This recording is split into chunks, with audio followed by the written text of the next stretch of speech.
मुख्यमंत्री विष्णुदेव साय कबीरधाम जिला के कुसुमघाटा गांव में किसान सम्मेलन में शामिल हुईन और अभिनंदन कार्यक्रम में घलो शामिल हुईन।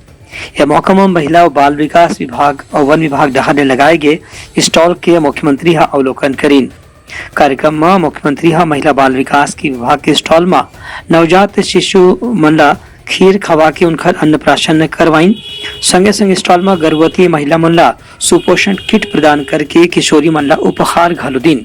एक कार्यक्रम में उप मुख्यमंत्री विजय शर्मा, कृषि मंत्री रामविचार नेताम, वन मंत्री केदार कश्यप, स्वास्थ्य मंत्री श्याम बिहारी जायसवाल और महिला तथा बाल विकास मंत्री लक्ष्मी रजवाड़े घलो मौजूद रहीन। महिला बाल विकास विभाग के स्टॉल में आंगनबाड़ी कार्यकर्ता मन डहारले रेडी टू ईट से अलग अलग प्रकार के पकवान बनाए गए रही से, जेमे रेडी टू ईट से ही खुरमी, सलोनी, गुलगुला, अनरसा, अयरसा, बर्फी, सोहरी, चीला, सलोनी ऐसे बना के प्रदर्शनी लगाई गई रही से। मुख्यमंत्री ला खवाए बर यहाँ छत्तीसगढ़िया व्यंजन घलो विशेष रूप से बनाए गए रही से। महिला स्टॉल मन में प्रतिभागी मन के कहना रही से कि छत्तीसगढ़ में भाजी, पालक, गोभी भाजी, तिवरा भाजी, लाल भाजी, मेथी भाजी, करमत्ता भाजी असन अतकुन किस्म के भाजी होते, जेमा विटामिन प्रोटीन बहुत रहते। गर्भवती महिला मन ला ये भाजी के सेवन करना चाहिए। संगे संग मुख्यमंत्री है ये स्टॉल में महिला मन ला अपन आमदनी बढ़ाए बर केंद्र सरकार की योजना के जानकारी लेके ओखर फायदा उठाए के अपील घरो करीन।